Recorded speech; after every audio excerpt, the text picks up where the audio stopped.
It's 10:30. It feels like it might as well be 5 o'clock at night. I feel like I've lived the entire day already, okay? Honest to God. I had a breather. I'm not gonna lie, I had a mini snack-sized bag of Ruffles sour cream and onion chips because they go really good with tea. I have a banana. I haven't eaten that. I stress eat. I still stress eat. Don't think I don't. I do. I'm gonna own that shit all day. I still do. I still do. Okay? Correction. This was screaming hot. It was screaming hot. A fuzz. A fuzz. You know what? I'm gonna drink the fuzz. All gone. Don't care. That's how not fancy we are around here. I don't give a fuck. I don't. See, so apparently now this is my phone. Hello? Yeah. Yeah, I'm just about to finish the book. Barb, no, I'm waiting for Barb. She's not here yet. I'm going to wait for her. No, I'm going to wait for her. She knows I'm going to go back live. She's got her thing set. She's going to come back. No, I love Barb. I'm going to wait for her. She knows. Barb and I are in this together till the end. Don't you say that to me. I will hang up on your ass. You are about to be banana bread, dude. Bye-bye. And that's that. So there we go. We are at the end. Yes, that was my phone. Don't judge me. So we are at the end. We are at Appendix A. Right? Now I'm not going to start yet because I got to wait for Barb. So we got Appendix A, Appendix B, Appendix C, Appendix D, Appendix E, and that's it. A, B, C, D, E. And then the book is done. Barb, can you believe it? That's it. I can't. I cannot.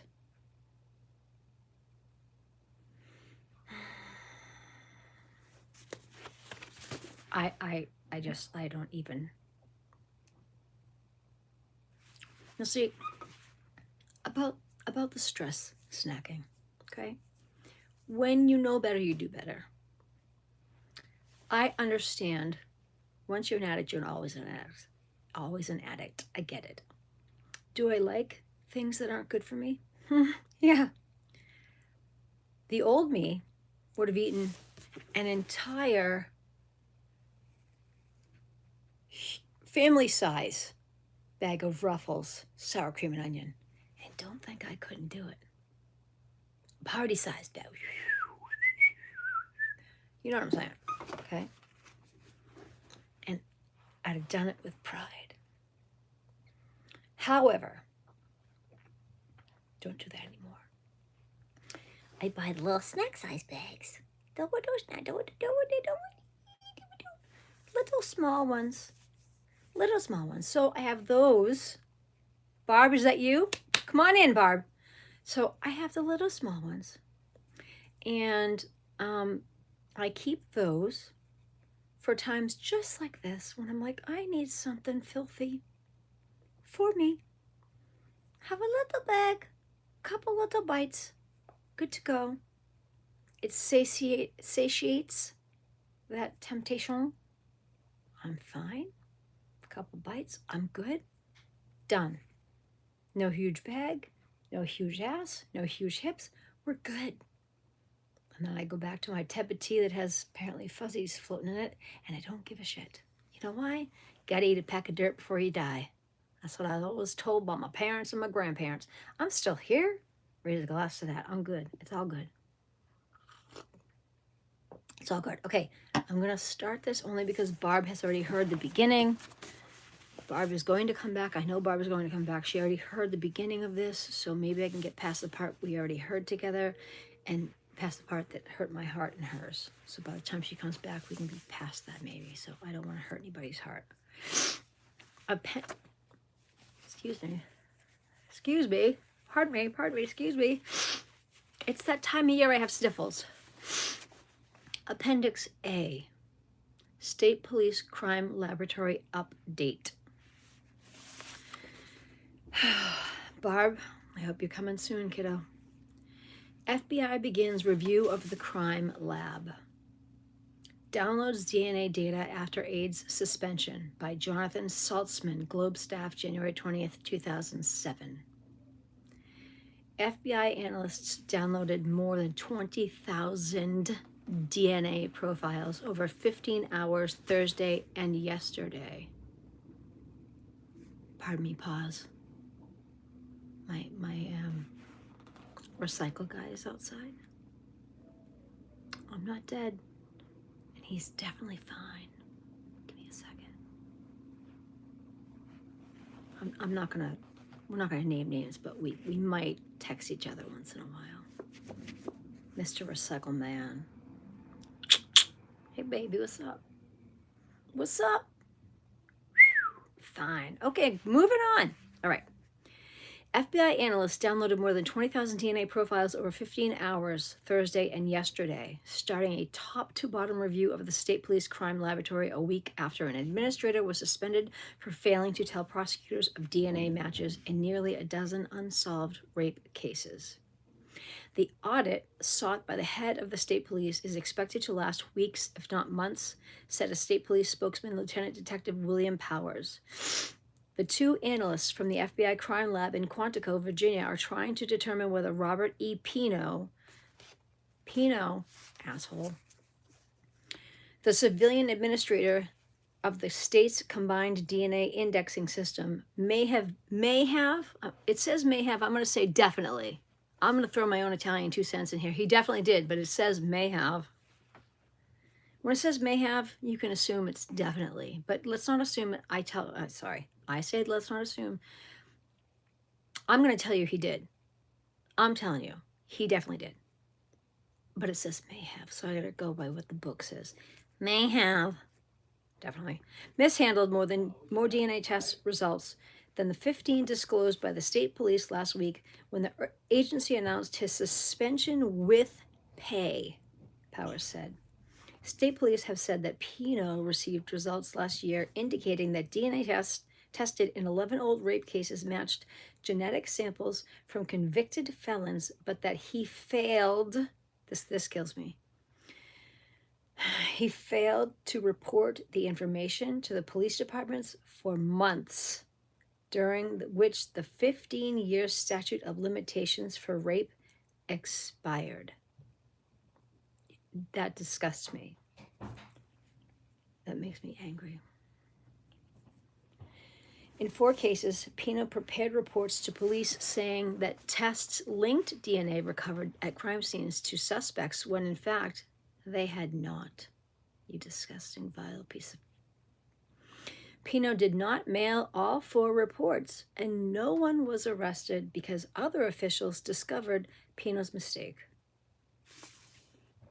Powers said, quote, by looking at all the different cases he would have reviewed to the FBI, will determine whether there were more notifications which he should have made, Powers said. The FBI will also determine whether Pino reported other matches when none existed.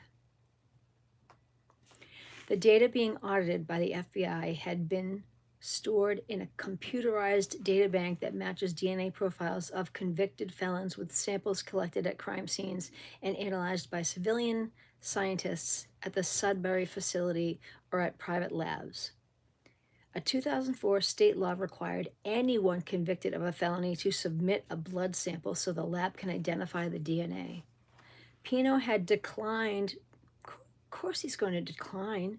Pino had declined to comment, saying that he remains an employee and that the allegations are under investigation. However, the Massachusetts Organization of State Engineers and Scientists, the union that represents him, had issued a statement saying the mishandled cases stemmed from years of underfunding and inadequate staffing. I'm sorry, bullshit, shenanigans, bullshit, lies. There you go, I fixed it. This investigation shouldn't be about an individual. It should be about an office that hasn't grown with the advances in technology. Oh, shit, I just got a little bit of a cold. My bad. The union's president, Joseph Durant, said in the statement released on Sunday, The mishandling of DNA test results is an embarrassment for Colonel Mark F. Delaney, who became superintendent of the state police in May after running the forensics lab for 4 years and overseeing what the Governor Mitt Romney administration characterized as a dramatic overhaul of the troubled facility. Mitt Romney, I got some shit for you. Barb, I love that you're back. I got past what upset us. I did that I tried to do that on purpose, get past it. So we're past that. We're past it. The legislature increased funding of the lab from $6.2 million in fiscal 2005 to $16.2 million in fiscal 2007, in part to address a mammoth backlog in DNA analysis that reached 1,000 cases in 2005. In addition, lawmakers created the post of Undersecretary for Forensic Sciences in the Executive Office of Public Safety to oversee improvements at the lab and the State Medical Examiner's Office. Senator Jarrett T. Barrios, who expects to be reappointed as co-chairman of the Joint Committee of Public Safety and Homeland Security, said this week that he wants to hold hearings to determine how the mistakes in the lab happened and who was overseeing Pino.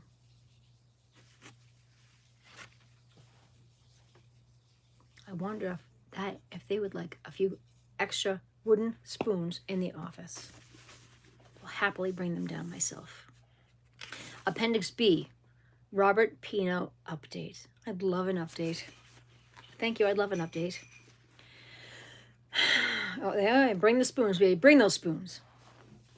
Mine's a shield. On January 12th, 2007, Robert Pino was suspended. I'm sorry, is that music? Can you hear the music, Barb? I hear the music. Robert Pino was suspended from his job as Crime Laboratory CODIS administrator after an investigation by Colonel Mark Delaney, State Police Superintendent. I love that. I definitely hear the music. Oh, it's good.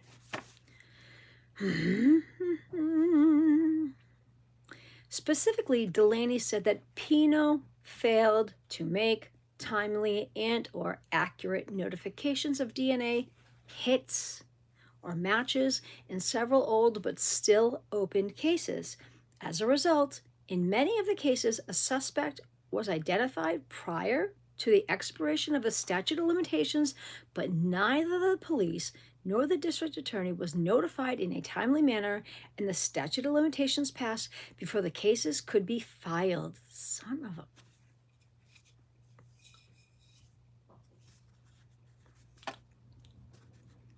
In a few cases, Pino made notification to law enforcement officials of DNA hits on old cases, when in fact no match had even been made. In April of 2007, Pino was fired from his job of 24 years. He responded to his firing by asserting that his superiors should have been fired as well. I don't think so. He insisted he was the fall guy for a poorly administered laboratory.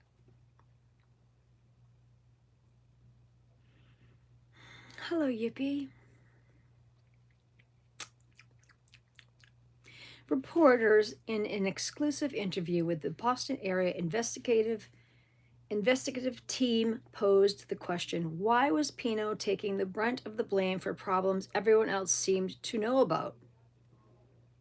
All right, did they all know about it though? I think all of it's politics, said Pino. I don't know. Did they all know about it? If they did all know about it, then they all should have been fired. I don't know. In 2014, Pino's reputation was further impugned due to his forensic work in another murder case from Somerville. Michael J. Sullivan was convicted of murder in 1986, and Pino was the chemist and the crime scene investigator in that case as well.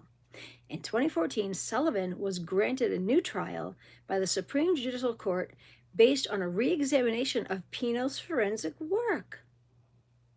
Granted a new trial. Because Pino sucks rats' ass balls. Thank you, ladies and gentlemen. I'll be here all week. Specifically, a jacket worn by Sullivan on the night of the murder was examined by Pino, who testified at Sullivan's trial that blood was detected on both cuffs of the jacket. He further tested that a hair was found in a pocket of the jacket, and that hair was, in his opinion, consistent with that of the victim. The blood and the single hair were the only physical evidence connecting the defendant to the murder. When re-examined by an independent laboratory in 2012, absolutely no blood was detected on the jacket. Furthermore, love that word. Furthermore, the court reiterated that the hair could not be identified as the victim's because hair evidence is not absolute.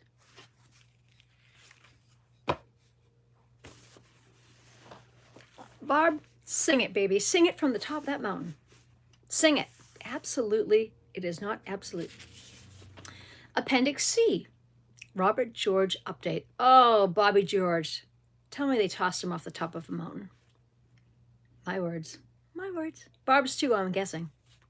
I'm not trying to speak for you, Barb, but I'm guessing that I might be somewhere in your wheelhouse. Prominent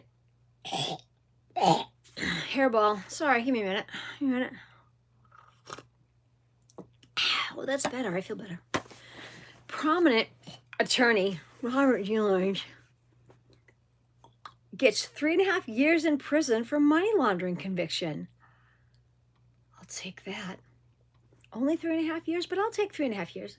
By Brian Bayou and Martin Finucane, Boston Globe staff, 10/31/12. Oh, please write a song. 3.5 years is better than none. A federal judge sentenced prominent Boston criminal defense attorney Robert A. George to 3.5 years in prison for money laundering and related crimes. Can I read that again? It's okay if I read that again, right? A federal judge sentenced, can I say Shiesty? I want to say Shiesty. He's not a prominent. A federal judge sentenced Shiesty Boston criminal defense attorney Robert George. Bobby George. I'm going to start that again.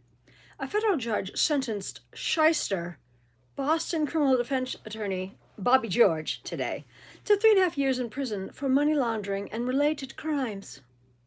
I feel better now. It is a sad day today for the entire legal profession, bench and bar alike, U.S. District Judge Nathaniel A. Gorton said as he sentenced Georgie. Georgie, 57, who was convicted in June of helping a former client launder $200,000 in profits from crimes, insisted on his innocence before he was sentenced in the Boston courthouse. Well, doesn't it suck to insist on your innocence and know that you are guilty? And know that you're guilty. Hi, Yippee, thank you. Thank you. I love my hat too. And thank you for those kind words about my glasses. I need them to see. These are not just glasses. These are my eyeballs. You want to hear this book? You're not going to hear it without these. These are my extra eyes, girl. You're not going to hear them without those. And forgive me, I say girl to everybody. If you are not girl, if you are they, if you're he, if you're them, apologies. It comes with love, okay?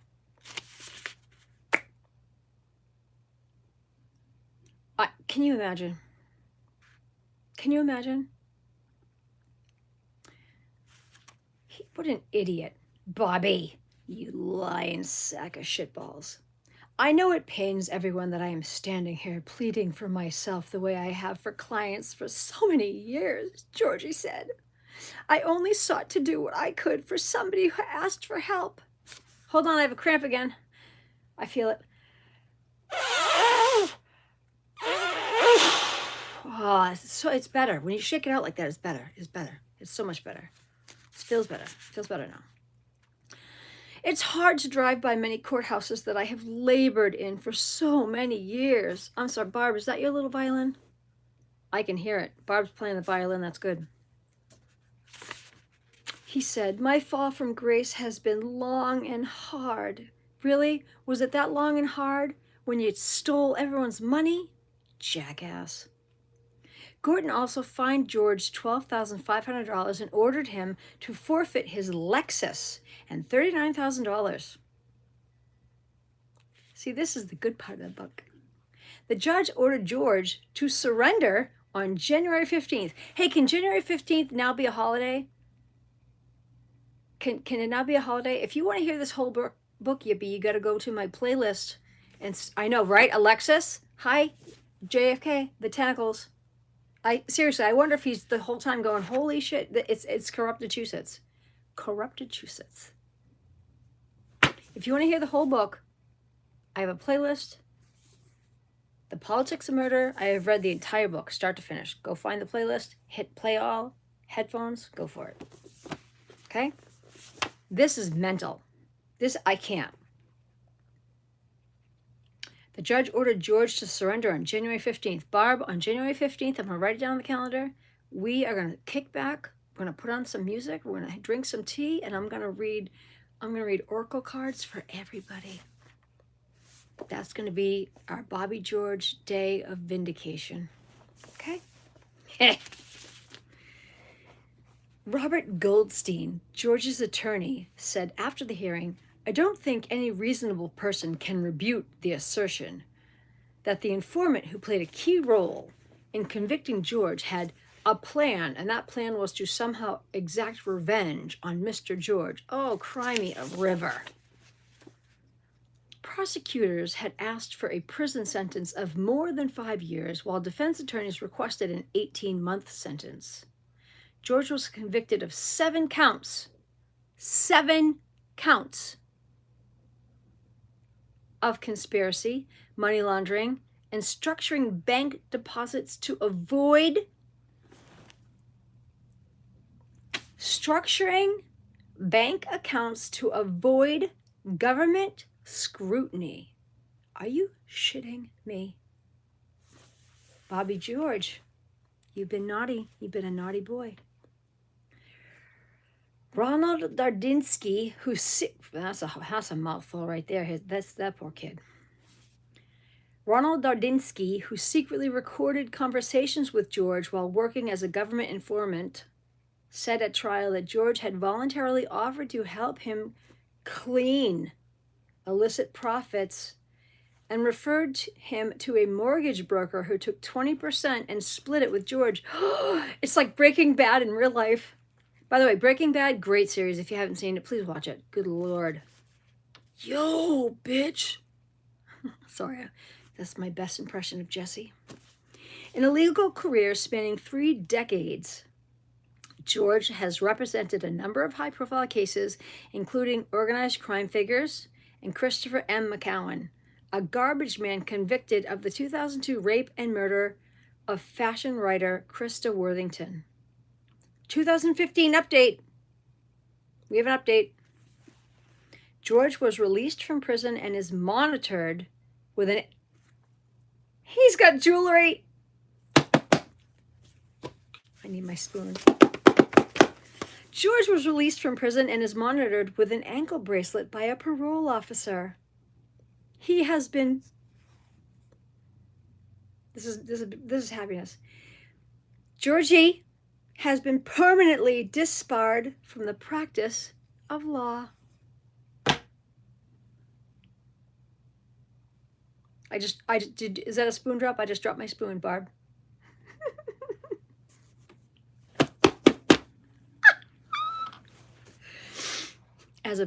So this, 10 years ago. For 10 years, this fool has been permanently disbarred.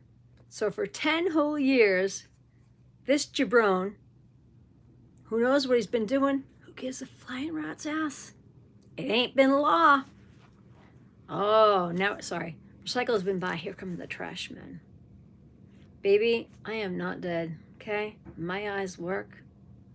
And if you thought my recycle men are handsome, we're going to pause a moment for the trash men. If I only had one of the, I actually think I do somewhere in the house, but I'm not getting up. Lazy wins over the hot trash man. I'm not dead, but I'm old enough to not move my ass. I'm staying right here. Hello. Yeah.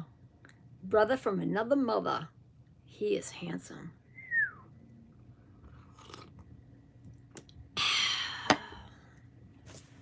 Suddenly Jungle Fever is playing in my head. Great song. Moving on. All right, Appendix D. Hello. Good night. For you, maybe. It's not even 11 o'clock here in the morning. Good night to you. All right, Appendix D. Thomas F. Riley update. Barb, we got another update, kiddo. Tom Riley won the election for Attorney General of Massachusetts in 1998 and served for 2 terms until January of 2007. In 2006, he kicked off his campaign for governor of Massachusetts. He finished 3rd in the primary in September of 2006. His opponent, Deval Patrick, went on to win the general election. I remember Deval Patrick. I'm good, thank you. How are you?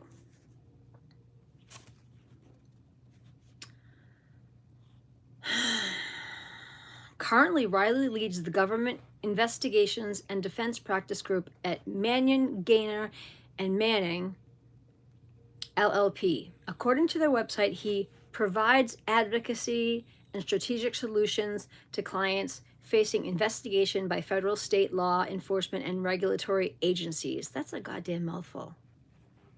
You're super, madam. My dear sweet boy, assuming you are a boy. I'm no madam. I'm also no lady. You may call me Lala. In 2000, Riley, the then Attorney General, told reporter David Weber of the Boston Herald, quote, "Edward O'Brien is a very dangerous young man." Sorry. "I was always fearful that if he were ever released, he would kill again, and he would kill a woman. There is no doubt in my mind he was a budding serial killer. That's what he is." Are you serious? Where is this dude? Somebody needs to put him away. With the last appendix, I have read this entire book. I want people to be proud of this. I am proud of me. Appendix E, William Weld update. Okay, this, you can't make this up. Somebody told me that Bill Weld lives in Canton. See the spoon? Just chucked it across the room. I've just thrown the room, okay? How old am I? Take a guess. You get to guess. You will not offend me because nobody ever gets it right. Here we go. William Weld update. William Weld lost the Senate race in 1996 to the incumbent Senator John Kerry. He was nominated in 1997 by President Bill Clinton to serve as ambassador to Mexico. But because of opposition by the Foreign Relations Committee Chairman, Senator Jesse Helms, he withdrew his nomination. He subsequently returned to the private sector and moved back to his home state of New York, where he launched an unsuccessful attempt to be elected governor in 2006. Weld writes novels for the mass market and has published 3 books. In 2001, Merrill Gordon, a reporter with New York Magazine, wrote, quote, 4 years ago, he was governor of Massachusetts and a prospective GOP presidential candidate. Today, William Weld is living with his girlfriend in New York and has a novel coming out. Talk about your midlife crisis. I think, somebody said I think, Canton, I think. Can you even? Weld used large chunks of his adult autobiography in dashing off 2 earlier political thrillers, Mackerel by Moonlight and Big Ugly. Big Ugly, I think he's talking about himself. Maybe he was looking in the mirror, I'm not sure. He dictated the books 10 pages an hour. 10 pages an hour? That's it? Come on, I can read 10 chapters in an hour. Well, come on now. Slow, baby, you are slow. And they received lukewarm, just like my tea, lukewarm reviews. Both feature the exploits of an alter ego, Terry Mullally, a smartass prospector turned politician who loves Latin and grammar. Sweet boy, if you can only transcribe 10 pages in an hour, sweet love, you don't know grammar. If that's all you're cranking out, 10 pages in an hour, grammar is not your strong suit. takes on the establishment, excels at snappy patter, bullshit, and has no qualms about ruthlessly cutting corners to get ahead. That part I'll buy for $1. In 2016, Weld became the vice presidential candidate for the Libertarian Party. Use this link to sign up for advance notice of Margot Nash's next book. Well, I'll put this out. Word of mouth is critical to an author's long-term success. If you've appreciated this book, please leave a review on the Amazon sales page. Now, I'm going to put this up. You can take a screenshot and flip it, okay? So this right here, you can zoom in, take a screenshot, zoom in, and flip the page, okay? All right, hopefully that worked. We are done. And here's the last page. The author and publisher would like to thank renowned photographer Stanley Foreman for the use of his Pulitzer Prize winning photograph, The Soiling of Old Glory, in this manuscript. The winner of 3 Pulitzer Prizes, Foreman has published a book of some of his work, Before Yellow Tape, that can be ordered at www.beforeyellowtape.com. It's crazy, and I will show you the picture.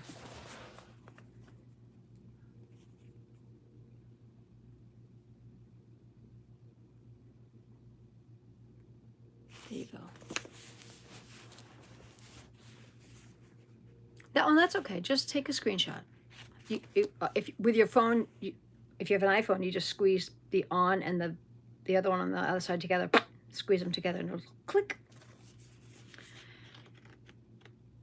Oh my goodness, it's insane. We finished the book. We finished the book. We finished the book. Cam, listen to me. See this? I'm married to myself. You're sweet that you asked, but I'm not interested in it. I'm happily single and staying that way. But thank you. That was very sweet of you to ask. But I'm very happy. Me, my books, my tea, my solitude, my friends, my channel, I'm good. I'm good.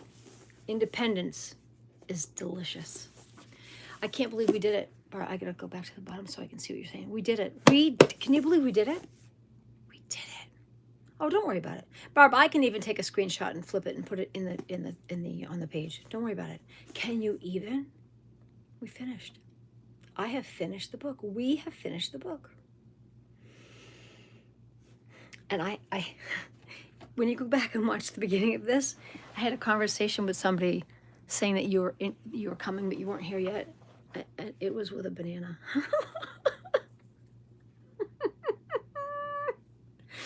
I'm not making that up.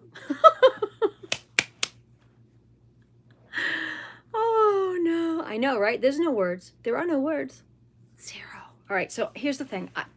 I'm pretty sure that maybe Money Making Mike might be back and live now, and I don't have to look at that weird dude that he had on the screen. So I'm gonna upload this. No words or emojis. I'm gonna upload this. Let's meet each other. Let's go to Mike's. Let's meet each other there. Let's upload the book.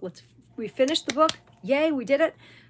My spoon is halfway across the room somewhere. I chucked it. I should eat this banana so I can stop choking. Let's go meet over at Mike's, shall we? Love you, Barb. Love you. Let's go to Mike's. Mike, let's go to Mike's. Money Making Mike. See you there, kiddo. Bye-bye.